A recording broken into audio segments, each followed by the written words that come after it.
Bismillahirrahmanirrahim. Assalamualaikum warahmatullahi wabarakatuh. Alhamdulillahi hamdan katsiran tayyiban mubarakan fih kama yuhibbu rabbuna wa yarda, wassalatu wassalamu ala asyrafil anbiya'i wal mursalin nabiyina Muhammadin wa ala alihi wa sahbihi ajma'in, amma ba'd. Kaum muslimin dan kaum muslimat, hadirin dan hadirat Jamaah Masjid Maulidiyah yang semoga dirahmati oleh Allah Subhanahu wa taala. Alhamdulillah, puja dan puji syukur kita panjatkan kehadirat Allah Jalla wa ala atas segala nikmat dan karunia-Nya yang dilimpahkan kepada kita, dan semoga Allah menjadikan kita di antara hamba-hambanya yang pandai bersyukur, dan kita meminta kepadanya, memohon kepadanya, bertawassul dengan nama-namanya yang husna dan sifat-sifatnya yang mulia. Semoga Allah Azza wa Jalla memberikan kepada kita ilmu yang bermanfaat dan melindungi kita dari segala macam bentuk dan dampak ilmu yang tidak bermanfaat.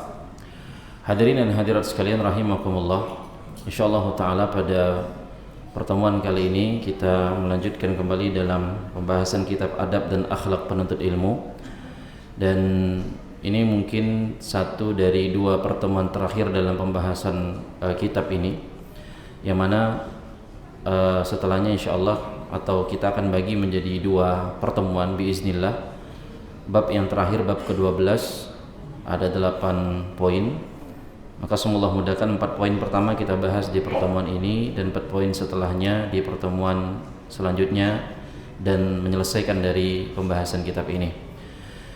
Jamaah sekalian rahimakumullah, kata penulis Al-Ustadz Yazid bin Abdul Qadir Jawas rahimahullah ta'ala, bab yang ke-12 yaitu beberapa kesalahan yang wajib dijauhi oleh penuntut ilmu, yang mana kata beliau, seorang penuntut ilmu harus senantiasa mengintrospeksi diri dan berusaha untuk menghilangkan kesalahan-kesalahan dari dalam dirinya.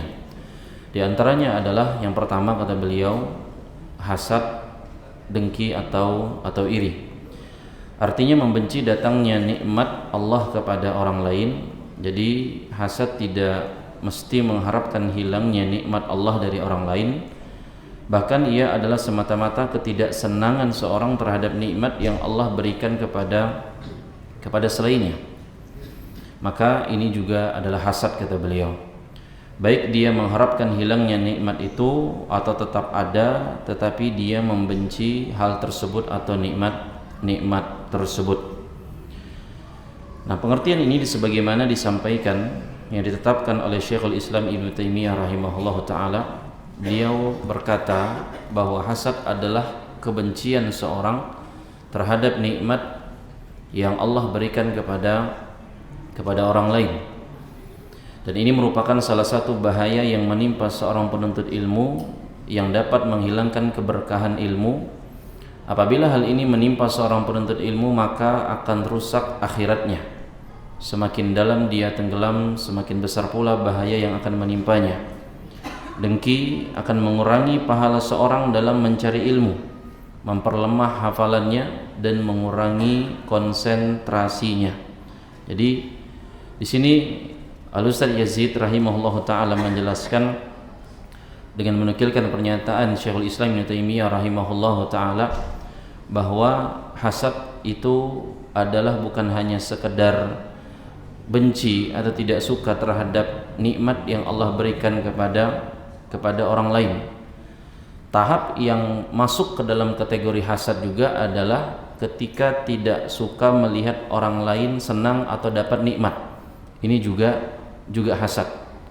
Ketika melihat orang lain dapat nikmat, dia tidak senang, dia tidak suka, ini juga hasad.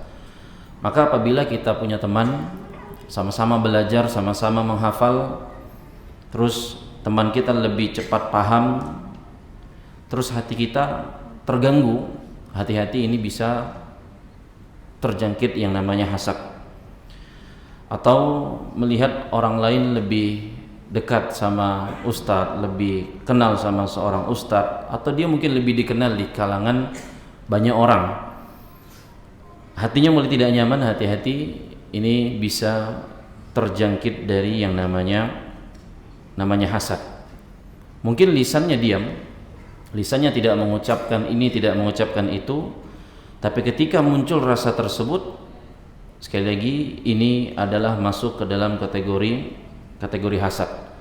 Dan hasad ini ma'asyiral muslimin rahimakumullah ibarat racun, yang mana racun itu dipinum sendiri oleh orang yang hasad tersebut. Dia yang minum racun tersebut, dia pula yang berharap orang lain yang binasa. Nah, kira-kira yang minum racun siapa, yang binasa siapa? Itulah yang terjadi pada orang yang hasad. Orang yang minum racun, maka dialah yang minum yang akan binasa, bukan orang lain yang dia hasati tersebut. Ya. Dia yang terbakar, yang merasa amarah, yang merasa gelisah, yang sampai kata penulis di sini akan memperlemah hafalannya, mengurangi pahalanya dalam mencari ilmu, konsentrasinya dalam menghadiri, memahami ilmu. Semua itu akan berkurang gara-gara dirinya sendiri yang ada sifat hasad tersebut. Malah kadangkala orang yang dihasati itu, apa yang terjadi pada dia? Apakah dia akan teracuni, akan tersakiti? Enggak. Bahkan kadangkala orang yang dihasati itu santai-santai saja, dan dia pun nggak tahu kalau dia sedang dihasati sama orang sebagian. Dan fatalnya kalau hasad sudah terlalu berat, dia akan memberikan dampak buruk, diantaranya berupa mata yang hasad atau penyakit ain yang bisa memudaratkan dengan izin dari Allah Subhanahu wa ta'ala. Maka kita butuh taufik kepada Allah Subhanahu wa ta'ala dalam memahami ilmu, dalam menghadiri majelis ilmu, dalam konsentrasi dalam mendengarkan ilmu. Kita butuh taufik Allah Jalla wa'ala, agar jangan sampai hati kita itu dipenuhi atau ada bibit-bibit rasa hasad tersebut, karena itu fatalnya sampai ditulis tebal sama penulis di situ. Dengki akan mengurangi pahala seorang dalam mencari ilmu, memperlemah hafalannya, mengurangi konsentrasinya dalam menghadiri dan memahami ilmu tersebut. Dan penulis kemudian melanjutkan bahwa seorang muslim dan muslimah tidak boleh dengki, karena dengki adalah sifat tercela, sifatnya orang-orang Yahudi, dan dapat merusak amal. Allah Ta'ala melarang seorang mengharapkan segala apa yang Allah telah lebihkan dan utamakan atas sebagian manusia dari sebagian yang lainnya. Penulis menyampaikan bagaimana hasad ini sifatnya orang-orang Yahudi, dan Allah Subhanahu wa ta'ala telah jelaskan dalam Al-Quran bahwa sifat-sifat orang-orang Yahudi itu diantaranya selain daripada hasad atau dengki, apa dia? Orang Yahudi itu tahu kebenaran tapi iri. Kenapa Nabi terakhir bukan dari kalangan mereka? Ini hasadnya orang-orang Yahudi. Mereka tahu kebenaran dan mereka tolak kebenaran tersebut. Maka hasad diantara sebab yang membuat orang menjadi menolak kebenaran yang sejatinya dia ketahui. Allah Subhanahu wa ta'ala berfirman dalam surah An-Nisa ayat ke-32, wala tatamannau ma faddalallahu bihi ba'dakum ala ba'din, dan janganlah kamu iri hati terhadap karunia yang dilebihkan Allah kepada sebagian kamu atas sebagian yang lain. Janganlah kamu iri, kata Allah, terhadap karunia pemberian yang Allah lebihkan kepada sebagian yang lain atas sebagian yang lainnya. Karena bagi laki-laki ada bagian dari apa yang mereka usahakan, dan bagi perempuan pun ada bagian dari apa yang mereka usahakan. Dan mohonlah kepada Allah, was'alullaha min fadlih, mintalah kepada Allah sebagian dari karunia-Nya, karena sesungguhnya Allah, innallaha kana bikulli syai'in alimah, Allah Maha mengetahui segala sesuatu.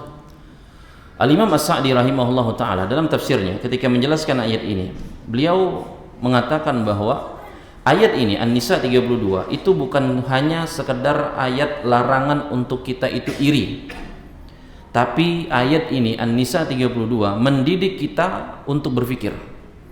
An-Nisa 32 ini mendidik cara berpikirnya kita. Nah, Syekh Abdurrahman As-Sa'di menjelaskan bahwa yang namanya hasad itu seringkali lahir dari angan-angan kosong. Maka jangan banyak-banyak temenung jemaah. Halo? Temenung enggak? Masih nyambung rumahnya. Makan banyak-banyak terangan-angan kosong. Ya, orang teman dengan angan-angan kosong. Hasad itu seringkali muncul, kata Syekh Sa'di, dari angan-angan kosong. Gimana sih orang angan-angan kosong itu? Oh, pengen kayak begini, pengen seperti orang itu. Tapi kata Syekh Sa'di, dia sadar tanpa ada usahanya apa yang dia usahakan. ngelihat orang alim. Banyak dari kita ngelihat orang alim ingin seperti dia, tapi belajar pun malas, hadir pun malas, menyimak pun malas, mencatat pun malas, malas dikoleksi sama dia. Berangan-angan jadi orang alim. Ingin anak jadi soleh-soleha. Betapa banyak saya dengar orang bilang ingin anaknya jadi seperti Ustadz Firanda, ingin anaknya jadi seperti Ustadz Syafiq, tapi dia tak pernah mendengar dan mencari tahu atau berusaha bagaimana orang tuanya Ustadz Firanda, Ustadz Syafiq dalam belajar dan mengusahakan mendidik anaknya tersebut. Hanya jadi angan-angan kosong. Jadi hanya angan-angan kosong. Yang akhirnya dari angan-angan kosong ini, kata Syekh Sa'di, akan memunculkan hatinya penuh iri, hidupnya penuh dengan keluhan, memunculkan atau menjadi benih dari hati yang dengki, hati yang iri. Gara-gara angan-angan kosong, hidupnya juga penuh hanya mengeluh dan mengeluh. Dan ini keliru, kata Syekh Sa'di rahimahullahu ta'ala. Maka Islam, kata Syekh Sa'di, tidak mengajarkan kepada kita untuk sibuk melihat punya orang. Islam tidak mengajarkan kita untuk sibuk melihat punya orang atau sibuk sekedar berangan-angan. Dan beliau menasihatkan ketika menafsirkan ayat ini, Islam mengajarkan kepada kita paling tidak dua hal. Yang pertama, berusaha, lakukan apa yang kita mampu. Kemudian yang kedua, berdoa, mintalah kepada Allah. Bukan kita diperintahkan iri kepada manusia. Makanya Allah tutup ayatnya dengan mengatakan was'alullaha min fadlih, mintalah, mohonlah kepada Allah sebagian dari karunia-Nya tersebut. Nah, hadirin hadirat sekalian rahimakumullah. Kemudian penulis menutup dengan di paragraf terakhir di poin yang pertama, bahwasanya sifat hasad ini memiliki beberapa sebab, namun ada obatnya. Ketahuilah bahwa jika hal ini tumbuh dalam diri Anda, maka janganlah meremehkan dan melalaikannya. Syekhul Islam Ibnu Taimiyah berkata, karenanya dikatakan tidak ada jiwa yang terbebas dari hasad. Namun orang yang tercela menampakkannya hasad tersebut, sedangkan orang yang mulia menyembunyikan hasadnya tersebut. Sekali lagi, tidak ada jiwa yang selamat benar-benar bebas dari yang namanya hasad, iri, dengki, siapapun kita. Dan ini sangat realistis. Semua pernah merasakan iri, dengki dalam kehidupannya. Tapi ketika rasa itu muncul, disitulah akan terlihat siapakah orang yang mulia dan siapakah orang yang tercela. Orang yang buruk akan menurutkan hasadnya, irinya tersebut. Orang yang mulia akan menahannya dari rasanya tersebut. Makanya para ulama memberikan cara yang paling tidak efektif untuk menangkal dari rasa hasad tersebut. Yang pertama adalah kalau ada muncul keirian, kedengkian, hasad kita kepada orang lain, yang pertama doakan keberkahan orang yang kita irikan tersebut. Walaupun ini berat, tapi ini ampuh untuk kita tidak jadi orang yang hasad. Yang kedua, menyadari bahwa segala karunia itu dari Allah Subhanahu wa taala. Berusahalah menjadi orang yang sadar bahwa seluruh karunia itu datang dari Allah Subhanahu wa taala, bukan dari manusia. Allah yang bagi. Dalilnya tadi surah An-Nisa ke-32. Kemudian yang ketiga, berusahalah fokus terhadap amal diri kita sendiri. Fokus terhadap amal diri kita sendiri. Dan yang keempat, ingat dunia ini sementara. Tidak ada yang perlu dihasati. Dunia ini sementara. Apa yang kita irikan untuk terhadap sesuatu yang sejatinya akan kita tinggalkan. Kemudian yang kedua, di antara yang disampaikan penulis adalah berfatwa tanpa ilmu. Bahwasanya fatwa adalah kedudukan yang agung, pelakunya mencurahkan pikiran untuk menjelaskan apa yang samar bagi umat tentang urusan agama mereka dan membimbing mereka ke jalan yang lurus. Oleh karena itu, kedudukan ini tidak bisa disandang kecuali oleh ahlinya.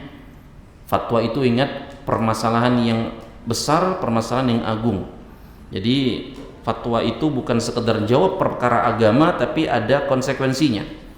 Hakikatnya dia itu menjadi penyampai hukum Allah Subhanahu wa taala. Makanya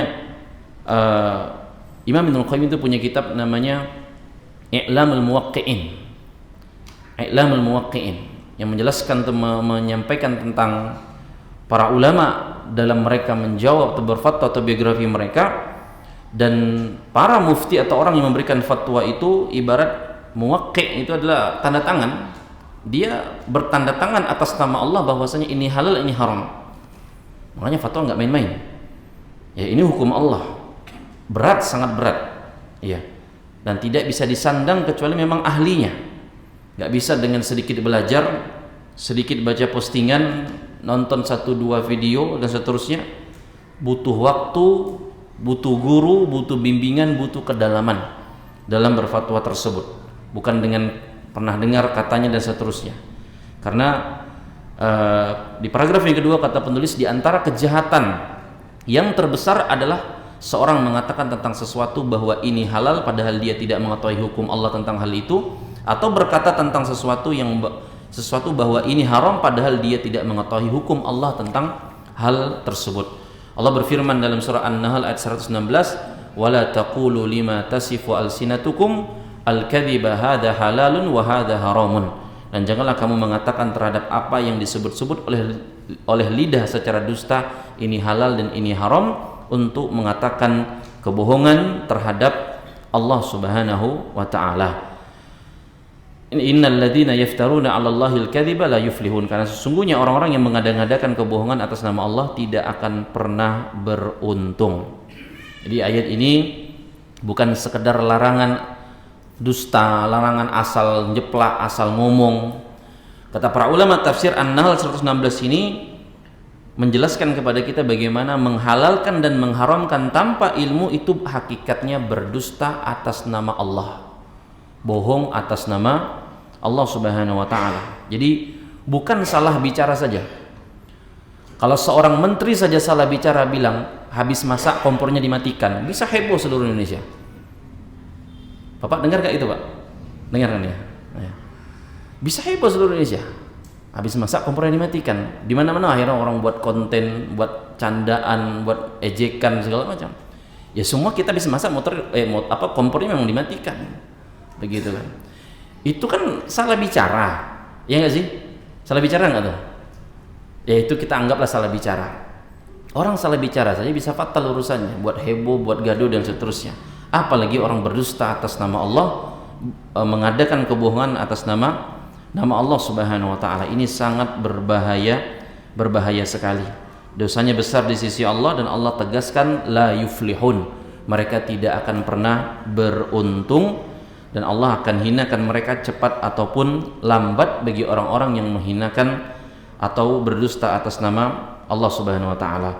Kemudian penulis menukilkan hadis yang diriwayatkan dalam Sahih Bukhari dan yang lainnya. Rasulullah SAW bersabda bahwasanya Allah Subhanahu wa taala tidak mencabut ilmu dari para hambanya sekaligus. Ilmu tidak diangkat Allah itu dari hambanya sekaligus, tapi Allah akan mencabut ilmu dengan cara mewafatkan para ulama, sehingga apabila tidak menyisakan lagi seorang alim pun, manusia akan mengangkat para pemimpin yang bodoh, kata Rasul. Mereka ditanya lalu berfatwa tanpa ilmu, maka mereka sesat dan menyesatkan orang lain. Dalam riwayat yang lain, fayuftuna bi ra'yihim fayudilluna wa yudillun. Mereka berfatwa dengan ra'yu, dengan pendapat mereka, maka mereka menyesatkan dan sesat, kata Rasul kita sallallahu alaihi wasallam. Ya. Kemudian para sahabat yang mulia sering diajukan pertanyaan-pertanyaan kepada mereka, adapun masalah-masalah yang mereka tidak mengetahui hukum Allah tentang masalah itu, maka mereka takut untuk menjawab dan mereka memilih untuk diam. Abu Bakar As-Siddiq radhiyallahu anhu, beliau berkata, langit mana yang akan menaungiku dan bumi mana yang akan membawaku apabila aku berbicara tentang kitabullah tanpa ilmu. Itu menunjukkan takutnya Abu Bakar As-Siddiq radhiyallahu taala anhu, yang notabene beliau itu murid langsung dengan Rasul. Di mana-mana ada Rasul, di sana ada Abu Bakar. Tapi Abu Bakar dalam riwayat ini menunjukkan dan mengajarkan kepada kita bagaimana takut bicara tanpa ilmu. Takut bicara tanpa ilmu, yang apabila dibandingkan dengan penuntut ilmu pada hari ini yang ketika ditanya sedikit langsung jawab. Bahkan ada sebagian kita itu, mohon maaf, belum ditanya sudah komentar. Ini lebih ajib lagi. Belum ditanya dia sudah berkomentar. Kemudian Ibnu Mas'ud radhiyallahu anhu yang wafat di tahun 32 Hijriah mengatakan bahwa wahai manusia, Man su'ila an ilmin, barang siapa yang ditanya tentang ilmu yang diketahuinya, maka terangkanlah ilmu tersebut. Terangkanlah tentang ilmu tersebut. Dan barang siapa yang tidak memiliki ilmu tentang hal itu, maka katakanlah Allahu a'lam. Allah lah yang lebih tahu. Karena termasuk ilmu adalah engkau mengatakan Allahu a'lam tentang apa yang engkau tidak ketahui. Karena sesungguhnya Allah Subhanahu wa taala berfirman kepada nabinya dalam surat Shad ayat ke-86, Allah katakan, "Qul ma as'alukum alaihi min ajrin wa ma ana minal mutakallifin." Katakanlah wahai Muhammad, aku tidak meminta imbalan sedikit pun kepadamu atasnya dakwahku, dan bukanlah aku termasuk orang-orang yang mengada-ada. Ya, ini atau ayat ini kembali menerangkan kepada kita bagaimana tidak sembarangan berbicara atas nama Allah, apalagi sampai berdusta tanpa adanya ilmu. Kemudian yang ketiga adalah kiber atau sombong. Seorang penuntut ilmu harus tunduk kepada kebenaran, harus taslim atau menerima. Tidak boleh sekali-kali menolak kebenaran dengan ra'yunya atau pendapatnya, hawa nafsunya atau yang lainnya. Apabila disampaikan ayat Al-Quran dan As-Sunnah, dia berkewajiban untuk menerima kebenarannya. Orang yang sombong tidak akan masuk surga. Nabi SAW bersabda, la yadkhulul jannata man kana fi qalbihi mithqalu dzarratin min kibrin. Tidak akan masuk surga orang yang di dalam hatinya ada kiber atau sombong seberat zarrah.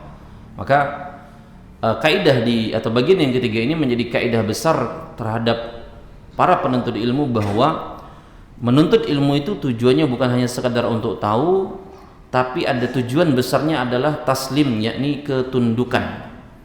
Karena iblis itu sangat tahu, iblis itu pintar, nggak bodoh. Tapi iblis tidak memiliki yang namanya taslim, yakni penerimaan dan ketundukan. Makanya para ulama sering memberikan indikator keberhasilan ilmu seorang penuntut ilmu itu bukan sekedar banyaknya hafalannya, berapa banyak dalilnya, tapi seberapa cepat dan tunduknya dia, saya terima, saya taslim, saya tunduk kepada Allah dan Rasulnya. Ya, maka inilah hakikat taslim, hakikat menerima. Hatinya itu betul-betul tunduk totalitas kepada kebenaran. Walaupun mungkin kebenaran itu bertentangan dengan kebiasaannya, tidak sesuai dengan selera dia, atau harus melawan egonya tersebut. Nah, makanya di halaman selanjutnya 145 penulis menukilkan hadis Nabi kita SAW bahwasanya beliau menafsirkan makna dari al-kibr atau kesombongan dengan penafsiran yang sangat amat jelas dan sangat luas. Beliau SAW bersabda, al-kibru batarul haqqi wa ghamtun nasi. Kibr atau sombong itu adalah menolak kebenaran dan merendahkan atau meremehkan manusia. Nah, hadis ini sebenarnya ada pelengkapnya atau sebelumnya dalam lafadznya, bahwa hadis ini menyebutkan tentang seorang sahabat yang bertanya kepada Rasulullah, apakah orang pakai sandal yang bagus, pakaian yang bagus itu merupakan kesombongan? Maka Nabi sampaikan, kalau memang dia memakai yang bagus tersebut untuk menunjukkan nikmat Allah, bukan memang dalam rangka untuk menyombong-nyombongkan dirinya tersebut, maka bukan. Itu bukan kesombongan. Itu bentuk dia menunjukkan nikmat Allah kepadanya tersebut. Nampak. Kalau berikan dia kelapangan, nggak masalah, selama sesuai dengan kadarnya. Tapi sombong, kata Nabi, adalah ketika dia menolak kebenaran dan merendahkan atau meremehkan manusia. Dan penulis rahimahullah ta'ala juga menyebutkan di paragraf yang terakhir di bagian yang ketiga, bahwa termasuk kesombongan adalah engkau membantah orang yang mengajarimu, baik dengan memperpanjang pembicaraan maupun dengan adab yang jelek terhadapnya. Juga termasuk sombong menganggap rendah orang yang belajar kepadamu dari kalangan orang-orang yang lebih rendah darimu. Maksudnya seperti orang baru belajar, orang baru berhijrah, maka nggak boleh. Dan hal ini banyak menimpa para penuntut ilmu, kata penulis rahimahullahu ta'ala. Jadi di antara bentuk sombong di kalangan penuntut ilmu adalah yang pertama, di situ dia menyampaikan membantah orang yang mengajarinya. Dan ini sedikit banyaknya sering terjadi. Contohnya misalnya Kadang gurunya ataupun ustadznya itu menjelaskan, belum selesai bicara, apa yang dia lakukan? Dia potong gitu loh. Dia potong pembicaraan atau penjelasan tersebut. Dan ini bentuk diantara kesombongan dan tidak diperbolehkan dalam kita belajar. Dan juga suka berdebat ini sejatinya bukan cari kebenaran, tapi lebih dominan ingin menang, ya. Atau biasanya kalau sudah suka debat, bukan cari kebenaran tapi ingin menang, nada bicaranya biasanya akan menjadi lemah lembut atau sopan, ya mah. Bukan keduanya. Nada bicaranya akan meningkat, gitu ya. Nah maka secara zahirnya mungkin dia diskusi, katanya ingin berdiskusi, tapi secara batinnya di hatinya itu egonya sedang bergejolak, sedang bertarung. Ya, ini yang disebutkan di bagian yang ketiga. Bagian yang keempat, disampaikan oleh penulis rahimahullahu taala adalah fanatik terhadap atau kepada mazhab dan pendapat. Bahwasanya penuntut ilmu wajib menghindari sikap berkelompok dan bergolong-golongan di mana ia mengikat loyalitas kecintaan kepada kelompok tertentu atau golongan tertentu. Tidak diragukan lagi bahwa hal ini menyimpang dari manhaj salaf. Salafus saleh tidak bergolong-golongan, tetapi mereka satu golongan. Nah, penulis Al-Ustaz Yazid rahimahullahu taala menekankan sebuah perkara yang penting bagi kita semua, bahwa Islam datang untuk menyatukan manusia di atas kebenaran, bukan memecah mereka dengan dasar kelompok-kelompok. Ingat baik-baik sekali lagi, Islam itu datang untuk menyatukan manusia di atas kebenaran, bukan membuat mereka itu malah jadi kelompok-kelompok. Dan manhaj salaf memiliki sebuah konsep sangat sederhana: ikuti dalil, bukan ikuti kelompok. Ini singkatnya kalau kita ringkas dari banyak penjelasan para ulama terkait perkara tersebut. Dan salafus saleh mereka satu golongan, tidak bergolong-golongan, hanya satu golongan. Dan ini menjadi sebuah kalimat yang dalam yang disampaikan oleh penulis rahimahullahu taala, karena kita tahu bahwa salaf ataupun salafi ataupun salafus saleh bukan nama organisasi atau ormas, bukan pula nama yayasan, bukan label kelompok. Hanya orang lain saja melabeli orang itu jadi kelompok salafi, katanya begitu kan. Ya, tapi salaf atau salafus saleh atau manhaj salaf adalah singkatnya metode cara beragama di atas Al-Quran dan As-Sunnah sesuai dengan pemahaman generasi salaf tersebut dari para sahabat, tabi'in dan tabi'in. Nah, makanya penulis kemudian menyampaikan di halaman 146, mereka termasuk dalam firman Allah surah Al-Hajj ayat 78, di mana Allah berfirman, huwa sammakumul muslimina min qabl, dan dialah Allah telah menamakan kamu orang-orang muslim sejak dahulu. Dialah Allah subhanahu wa ta'ala yang menamakan kita muslim, bukan ormas ini atau kelompok ini dan seterusnya, bukan golongan kelompok saya, golongan saya, circle saya, ormas saya dan seterusnya. Ya, ayat ini sekali lagi mengingatkan kepada kita bahwa Allah telah memilih kita menjadi satu nama yang namanya umat muslim, kaum muslimin. Dan kemudian kata penulis rahimahullah ta'ala, sangat disayangkan bahkan dari kalangan penuntut ilmu dan ulamanya, mereka fanatik dan taklid kepada mazhab tertentu meskipun pendapatnya itu bertentangan dengan dalil-dalil dari Al-Quran dan As-Sunnah yang sahih, baik kepada mazhab Hanafi, Maliki, Syafi'i, Hambali maupun yang lainnya.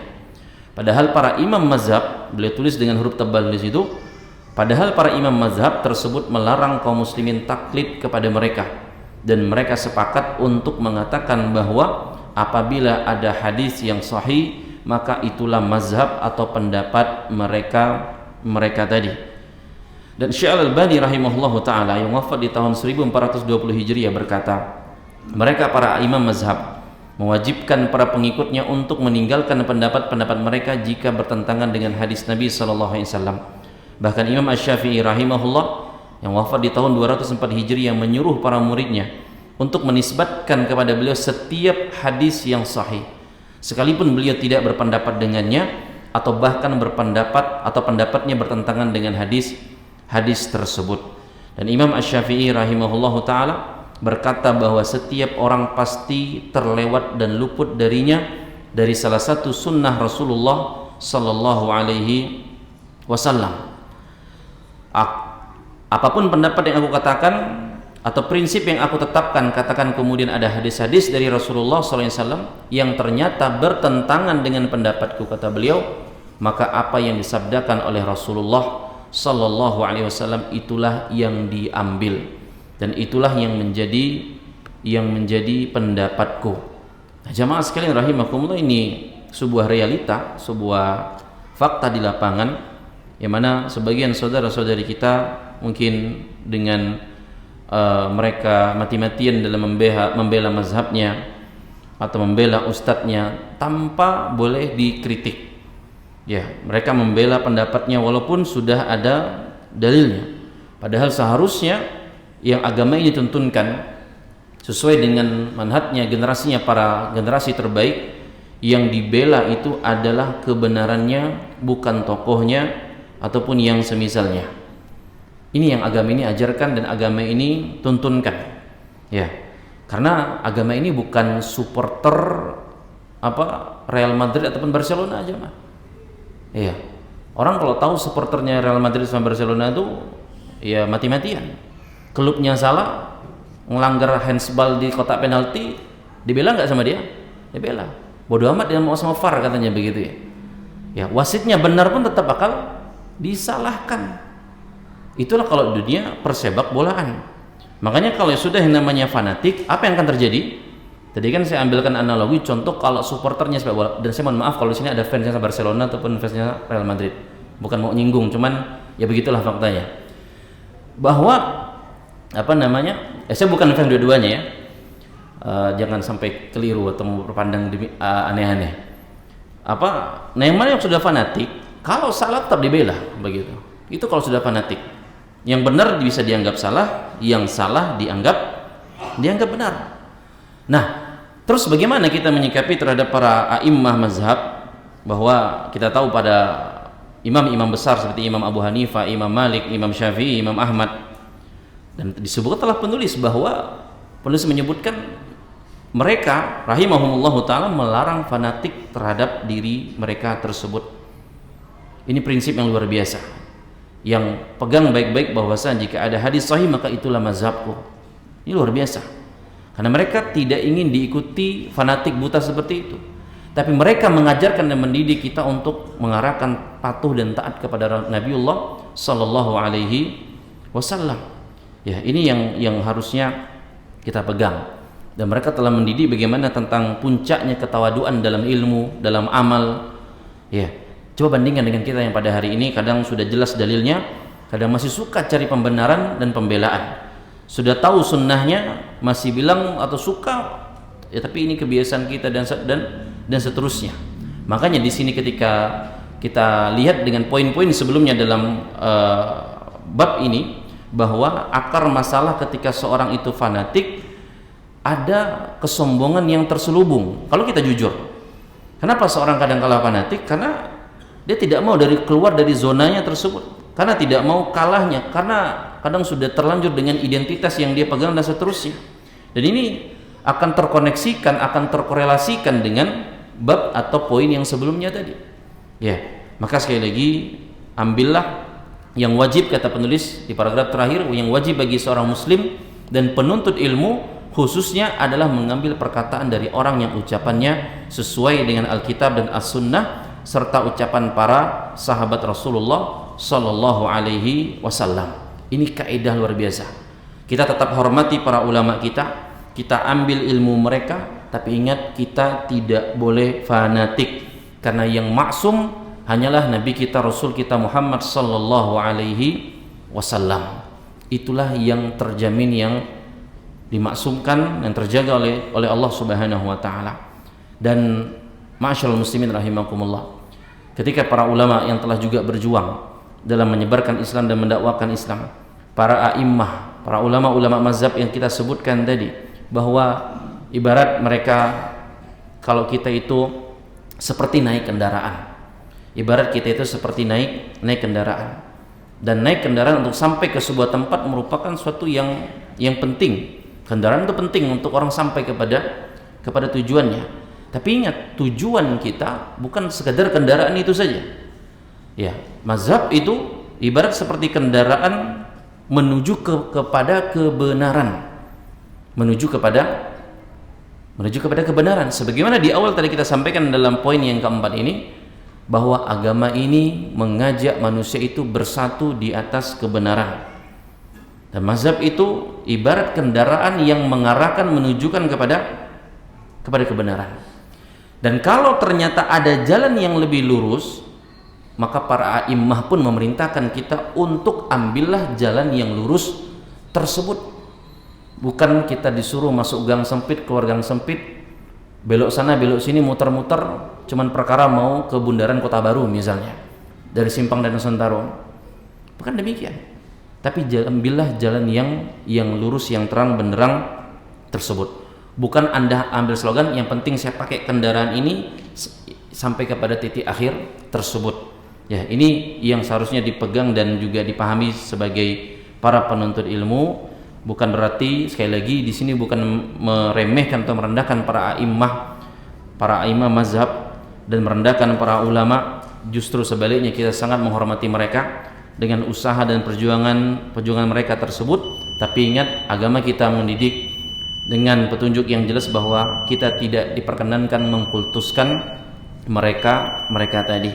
Maka tanyakan pada diri kita bahwa yang kita cari apakah kebenaran atau malah mencari pembenaran. Karena akan terjadi perbedaan yang sangat nampak ketika seorang mencari kebenaran dengan siap berubah dan tunduk, tapi ketika dia mencari pembenaran, dia akan tetap keras kepala terhadap pandangannya tersebut. Masyaallah muslimin rahimakumullah, ini yang bisa disampaikan pada kesempatan kali ini, dan kurang lebihnya mohon maaf. Kita cukupkan dengan membaca doa kafaratul majlis. Subhanakallahumma bihamdika asyhadu an la ilaha illa anta astaghfiruka wa atubu ilaik. Wassalamualaikum warahmatullahi wabarakatuh.